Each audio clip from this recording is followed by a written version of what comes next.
Amidst the strong development of modern agriculture, when clean food and natural values are becoming a global consumption trend in China, there is wild boar farming. Not as noisy as large industrial pig farms, the wild boar farming model creates a special attraction thanks to the combination of wild identity and high economic potential. With delicious meat, low fat, and superior nutritional content, wild boar not only conquers the taste of consumers. The development journey of this livestock industry is an interesting story of innovation, adaptation, and making the most of nature's potential. Raising wild boars has many unique characteristics compared to raising domestic pigs. Wild boars are wild by nature, have high resistance, and are rarely sick, but are also very alert and easily agitated. They are suitable for a near-natural environment. The barn needs to be solidly built, with plenty of space for the pigs to move around and maintain their instincts. Piglets are very sensitive to the weather and are susceptible to disease if the barn is not clean and the temperature is not stable. Therefore, they are often raised in a separate area with a warm and airy environment, making it easy to care for, monitor their health, and limit the spread of disease. Adult pigs from 4 to 5 months old and up will be fed a diet of pureed green vegetables mixed with bran powder to ensure nutrition and aid digestion.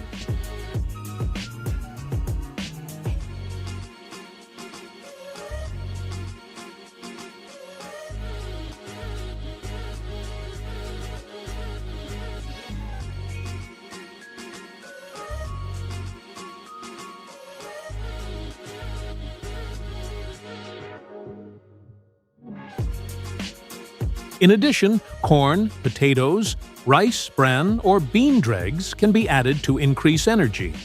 This diet helps pigs grow healthy, have firm meat, and retain the natural wild characteristics of wild boars.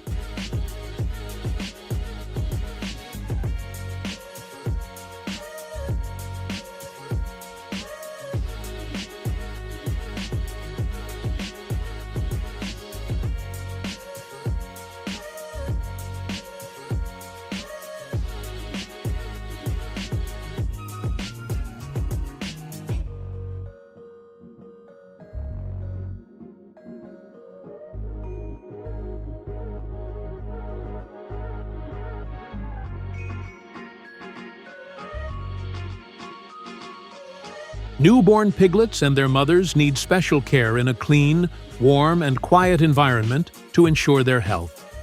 The mother pig must be provided with adequate nutrition to feed her young and kept in a separate area to avoid stress and ensure the safety of the piglets in the first days of life.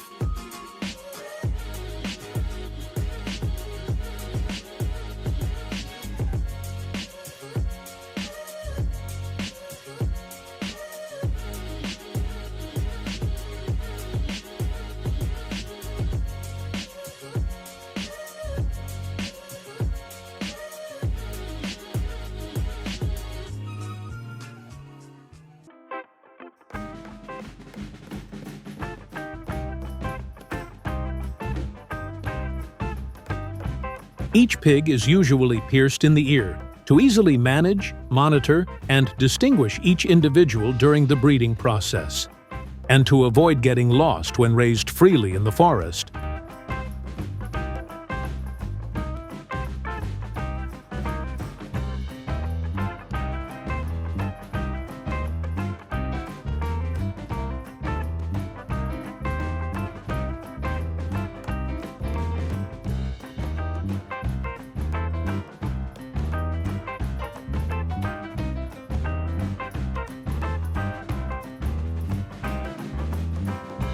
Occasionally, wild boars are raised free-range in the forest, helping them grow naturally and become healthier thanks to more exercise, exposure to the natural environment, and diverse foods such as grass, roots, fruits, and insects.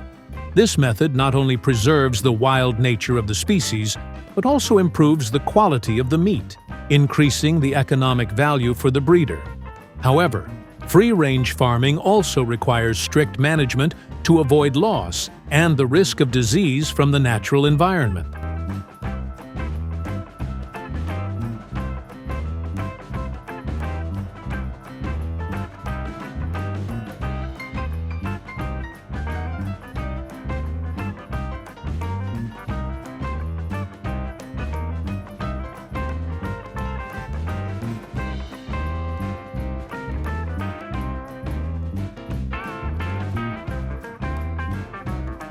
Pigs that meet the required weight and size will be selected for sale.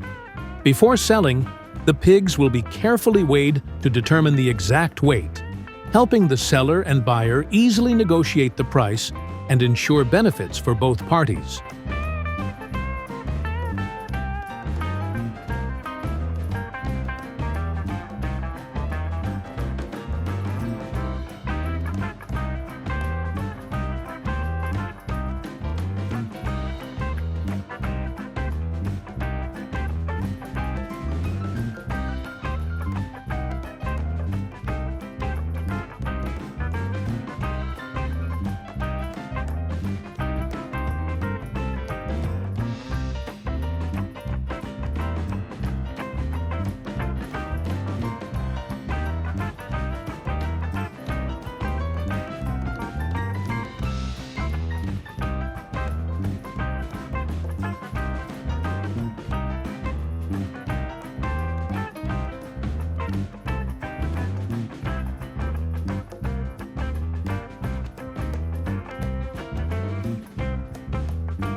Wild boar farmers often hold small parties to enjoy wild boar meat, both as an occasion for family and friends to reunite and to show pride in the fruits of their labor and the quality of the products they raise themselves.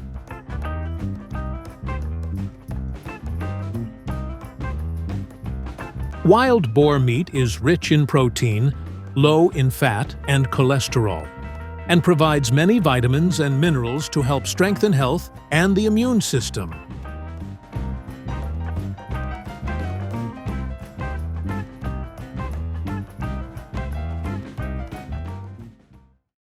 The birds' nests that we often eat, pure white, lightly fragrant and full of nutritional value, surprisingly, are made entirely from the saliva of swiftlets. It sounds unbelievable, but it is the truth. That process takes place in the dark, quietly, but creates a masterpiece from nature, both fragile and precious. And it is from that miracle that the profession of raising and exploiting birds' nests was born, opening up an elaborate journey from the tiny nest to the dish considered the quintessence of heaven and earth. Swiftlet farms are usually located in warm, quiet areas near natural food sources such as coastal areas, swamps, or mangrove forests. In addition, swiftlet farmers also build specialized houses, called bird houses, designed to resemble caves to attract swiftlets to nest.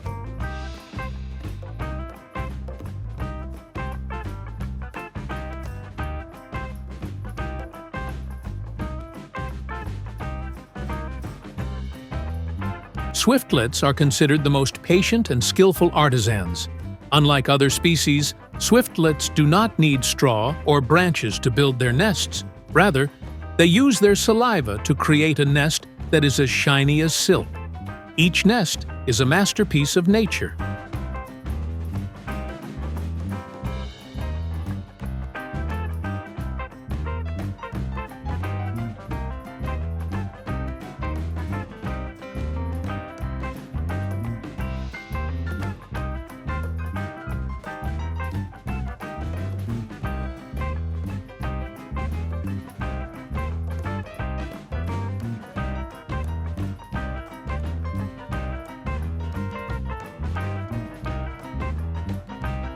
When the breeding season comes, male and female swiftlets will choose a suitable location on the ceiling, cliff, or inside the birdhouse to make a nest. Once completed, the female bird lays 1 to 2 eggs and takes turns incubating them with the male bird for about 22 to 23 days.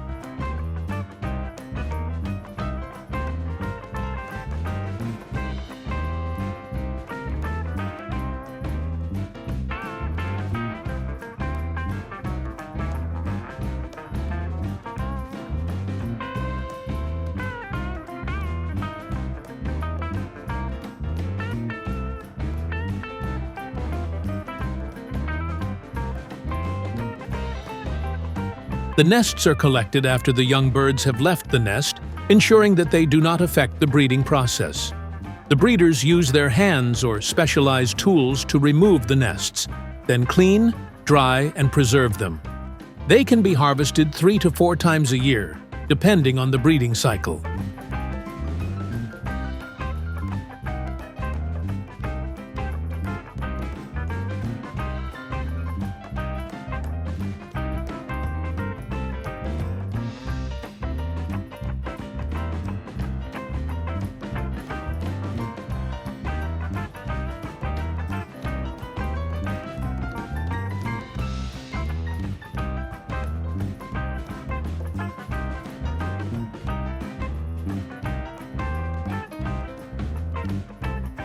After harvesting, the birds' nests are cleaned in a specialized place using carefully sterilized tools. They are then classified based on the amount of feathers, with nests containing fewer feathers separated from those with more.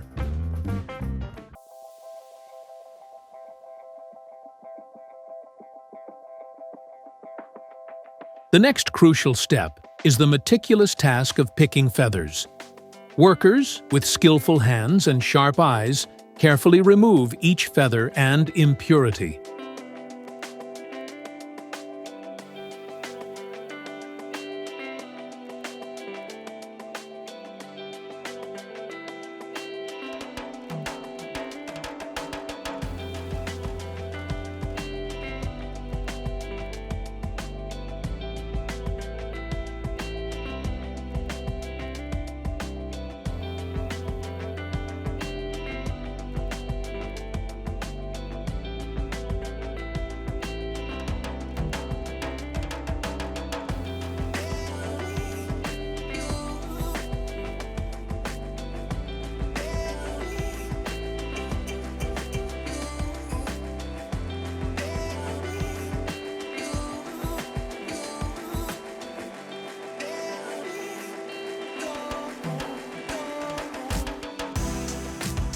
This process demands patience and attention to detail, ensuring the nests are perfectly cleaned. It is more than just a task. It is an art, creating the purest, most flawless birds' nests.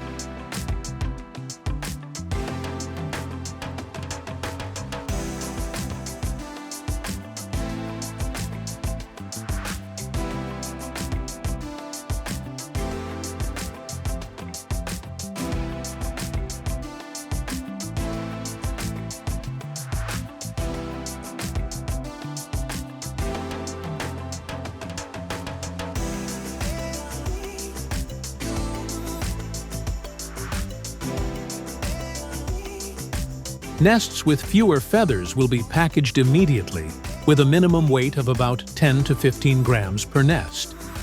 This is a suitable choice for customers who want to enjoy a bird's nest at an affordable price.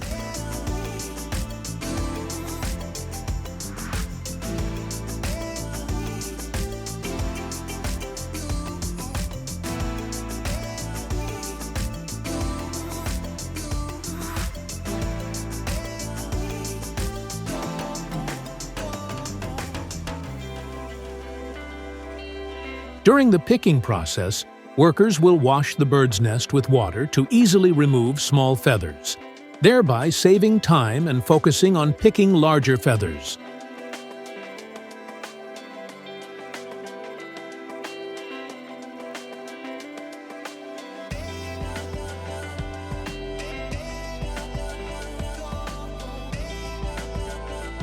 After cleaning, the bird's nest will be thoroughly tested for quality to ensure it is free of impurities and meets standards.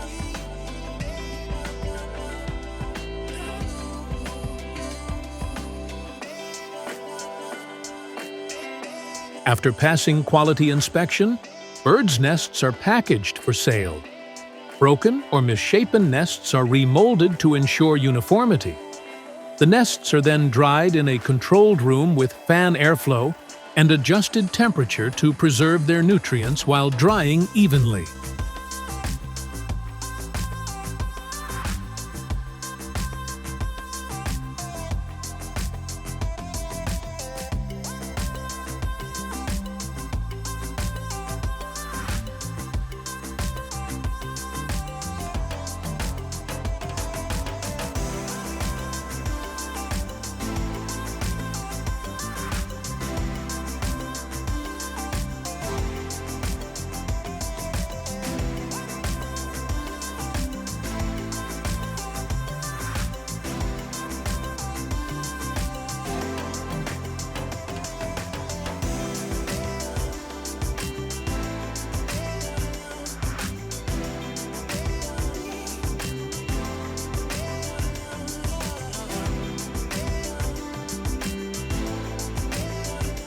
After drying, the bird's nest will be carefully packaged.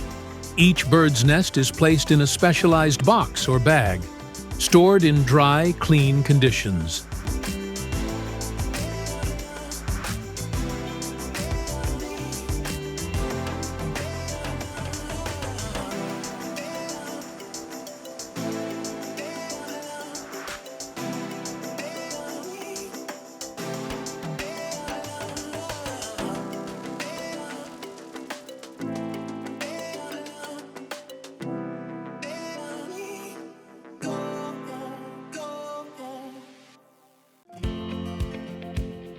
Hidden beneath the frigid waters of China's streams, the giant salamander lurks like a living fossil from the Jurassic era.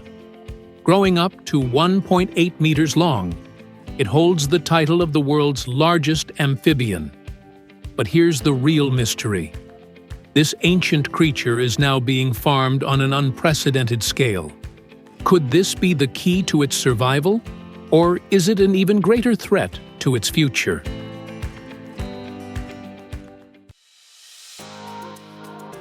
In China, giant salamanders, Andreas davidianus, are extensively farmed for both commercial use and conservation efforts. The farming process is typically divided into two key stages, corresponding to the salamander's size and developmental phase.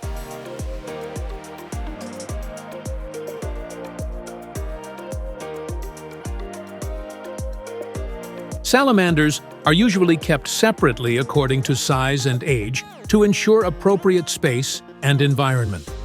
This helps to avoid aggression between large and small animals and makes it easier to control the diet and living conditions of each group.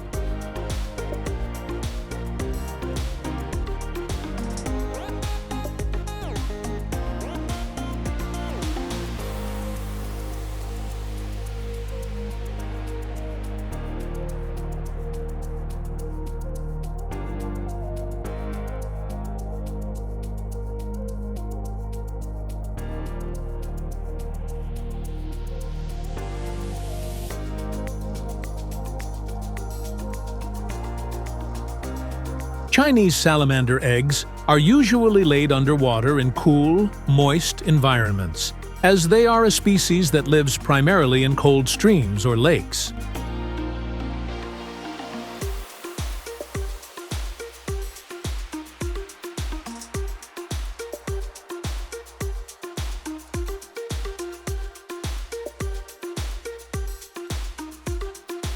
Retrieving the eggs and transferring them to an incubation tank helps protect them from the elements and increases their chances of hatching successfully.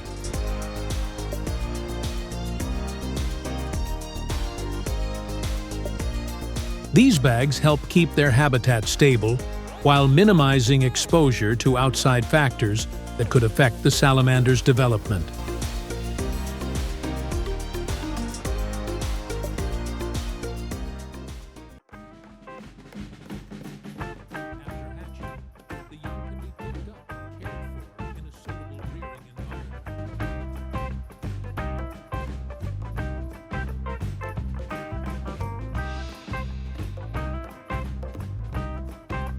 To ensure that your giant salamander grows healthily indoors, the water temperature should be maintained at a constant range of 16 to 22 degrees Celsius. In addition, it is necessary to maintain a suitable oxygen level to facilitate the growth of this species.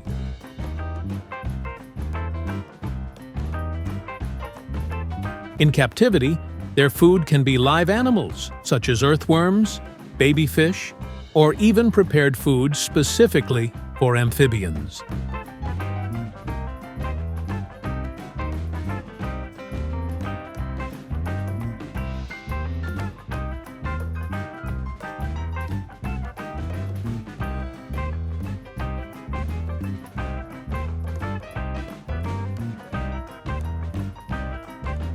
In the larval stage, 0 to 3 months old, it lives on yolk, then eats plankton, insect larvae, and small crustaceans.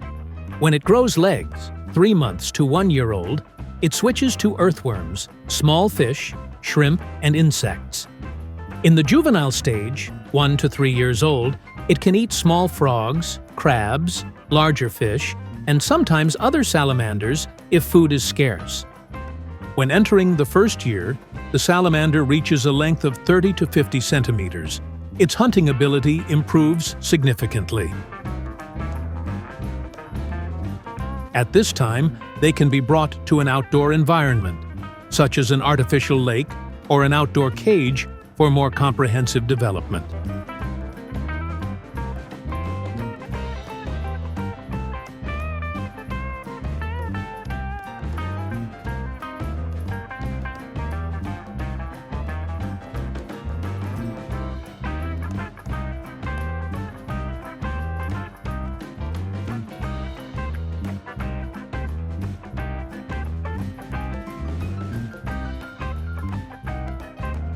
Keeping the cage clean plays an important role in maintaining the health of the iguana, helping to reduce the risk of disease by up to 70%.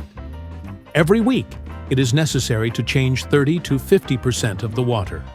Combined with regular filtration and removal of leftover food to maintain a clean living environment, prevent bacteria and mold, support the digestive system, and ensure a stable growth rate.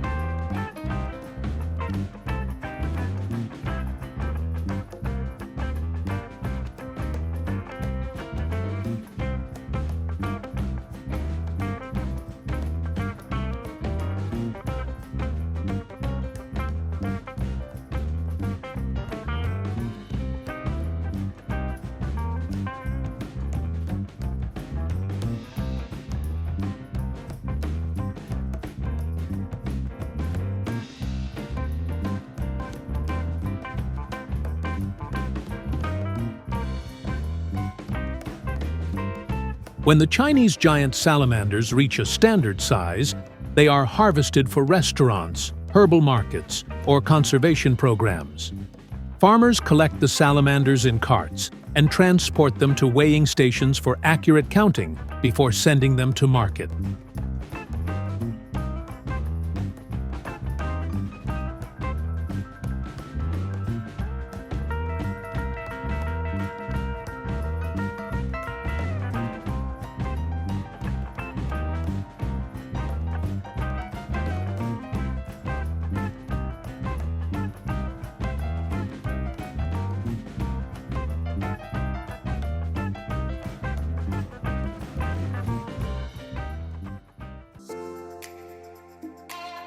In China, salamanders are considered a delicacy and are often prepared in dishes like herbal stew or soup. With high nutritional value, their meat is not only prized in cuisine, but also used in traditional medicine to promote health. Thank you for reading. Wishing you a wonderful day.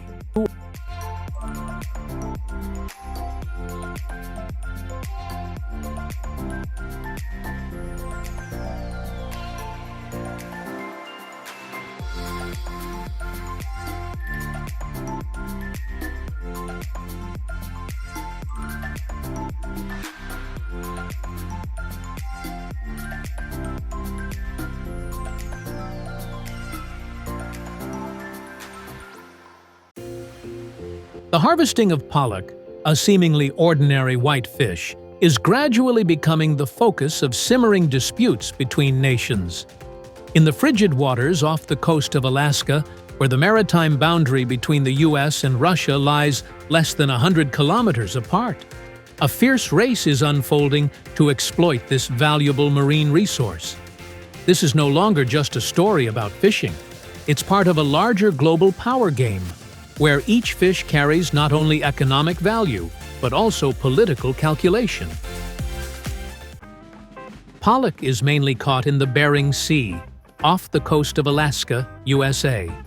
This is one of the largest fishing grounds in the world, known for its abundant pollock supply. The vessels used to catch pollock are large industrial trawlers equipped with modern and fully functional gear. When a school of fish is detected, the trawler releases a massive bag-shaped net into the sea. The net is designed to sweep through midwater or near the ocean floor, where pollock typically live.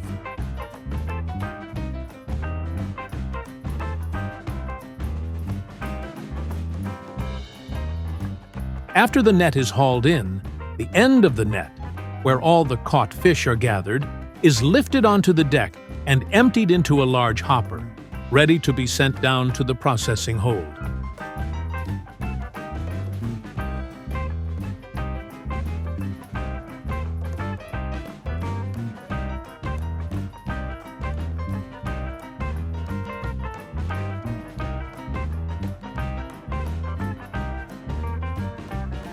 Once emptied into the receiving hopper, the fish slides down onto a conveyor system that leads directly to the processing hold below the deck. Here, the fish are distributed to various preliminary processing stations through automated system.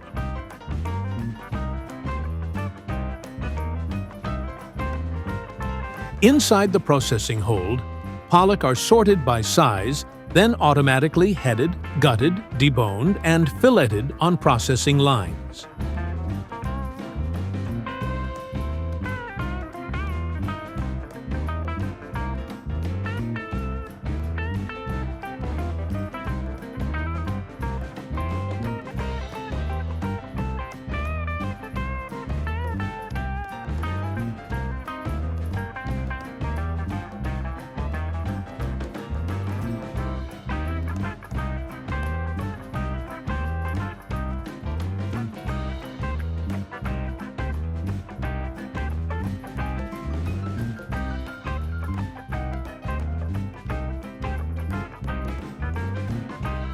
Each step is strictly monitored to ensure food safety. The unused parts, such as bones, heads, and internal organs, are sent to byproduct areas for the production of fish meal or fish oil.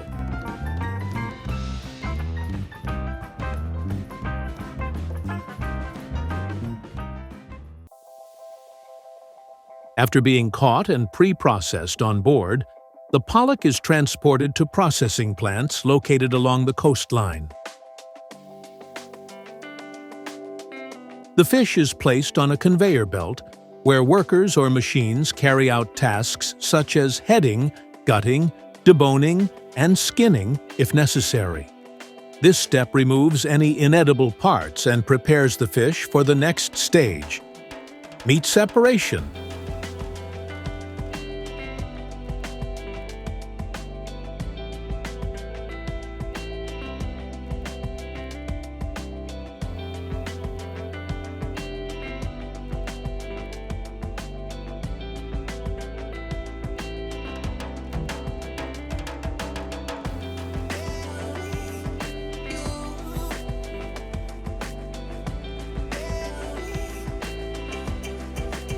After trimming, the fish meat is transferred to a meat separation system. At this stage, workers carefully inspect and sort the meat based on specific criteria such as texture, color, and firmness.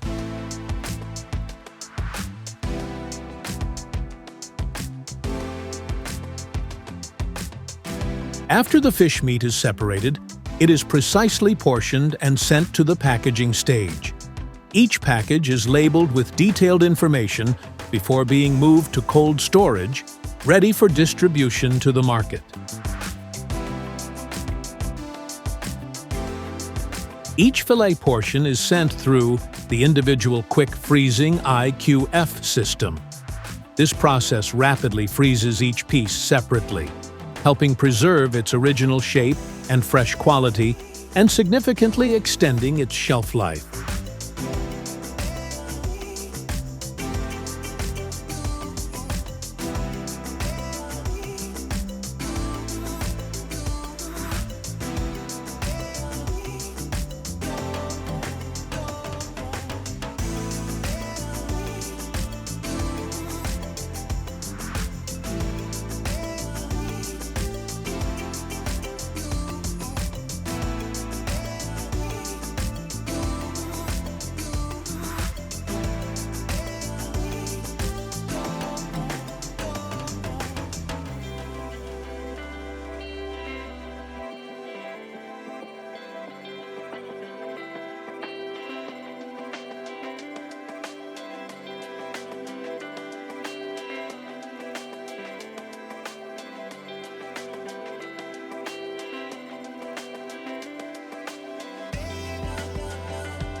A portion of the fish meat is also put through a salting process.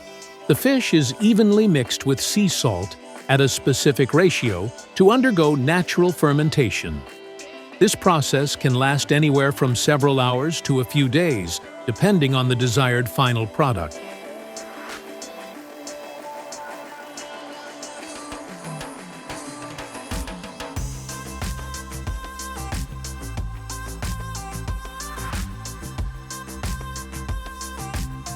After the fish has been evenly salted, it is moved to the packaging stage.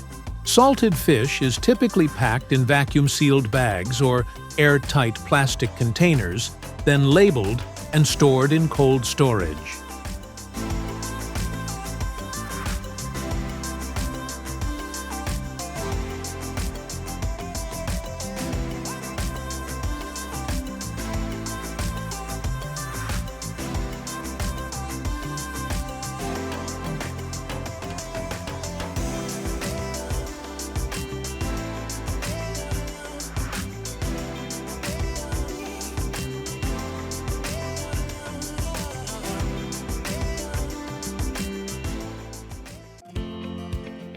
Welcome to today's video, where we'll dive into the world of sardines, a popular food, but one that's facing serious challenges when it comes to overfishing and conservation.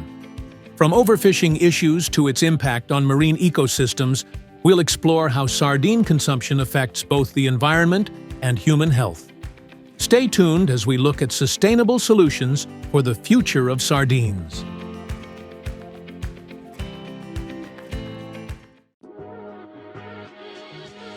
The sardine fishing process begins when specialized fishing boats depart from the harbor and head out to sea, usually in the late afternoon or as dusk begins to fall.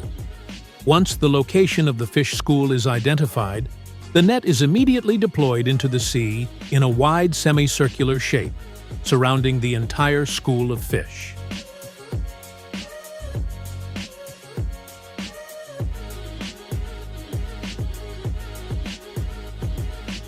Once the net has fully encircled the school of fish, the crew begins the hauling process. This is one of the most physically demanding and critical stages of the operation.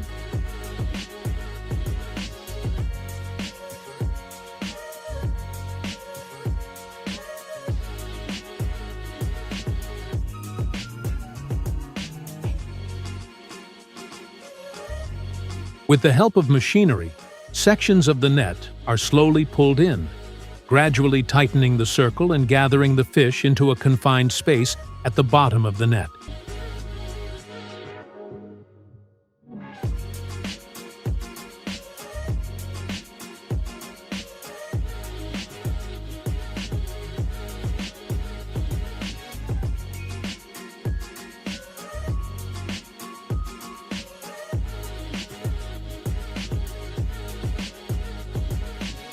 Once the fish have been fully gathered at the bottom of the net, they are transferred in batches from the net into the storage hold, where crushed ice has been prepared in advance for immediate chilling.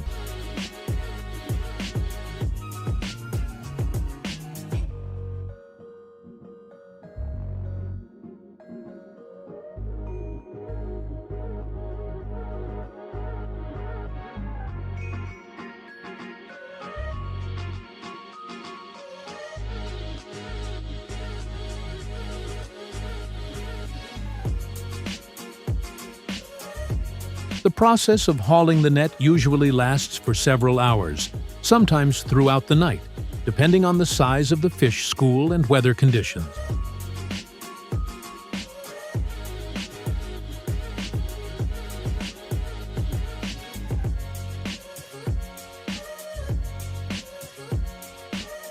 Once all the fish have been brought aboard and fully iced, the boat begins its journey back to the harbor. At this point, the ice storage system on the boat continues to operate constantly to maintain the ideal temperature until it reaches port.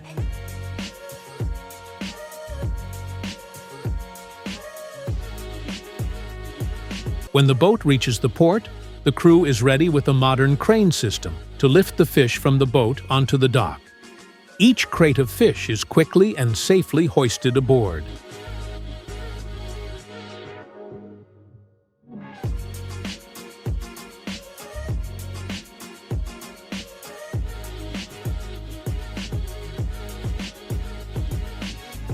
As soon as the fish are brought on board, ice is added to the containers to preserve their freshness.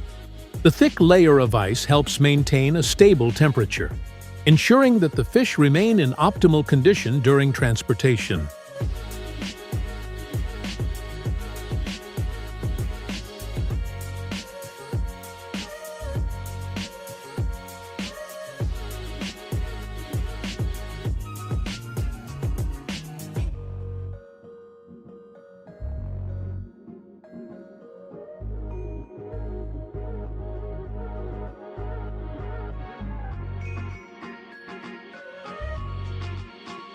In recent years, many boats have switched to using modern machinery to replace manual labor.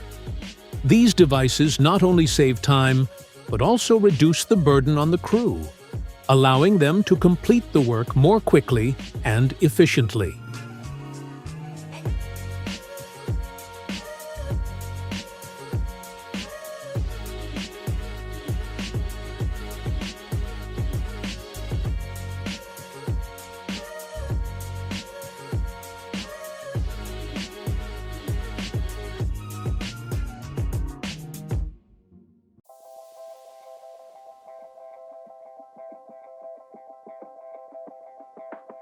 After being caught, the sardines are carefully transferred from the fishing vessels into large insulated containers filled with crushed ice.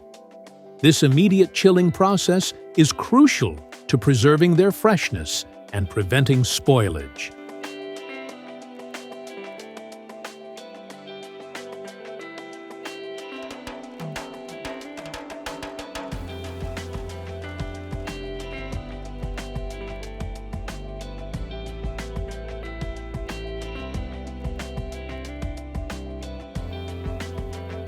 At the factory, the sardines are unloaded and passed through a multi-stage washing system.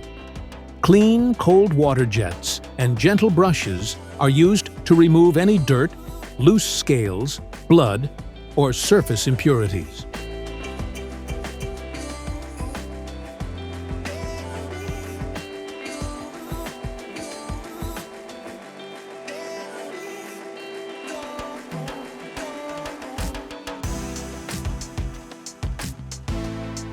Next, the sardines enter the trimming and cleaning phase. Skilled workers, or automated machines, delicately remove the heads, fins, tails, and internal organs. The backbone may also be removed, depending on the product requirements.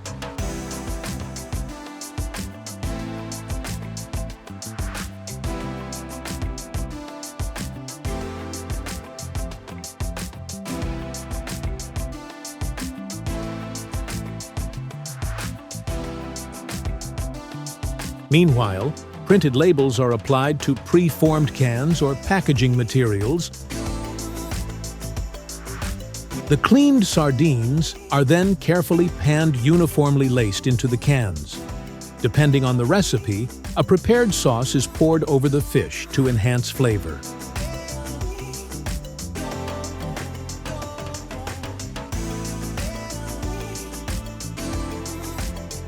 Once the cans are filled and sealed airtight with lids, they are transported into large steam cooking chambers, where they are cooked under high heat and pressure.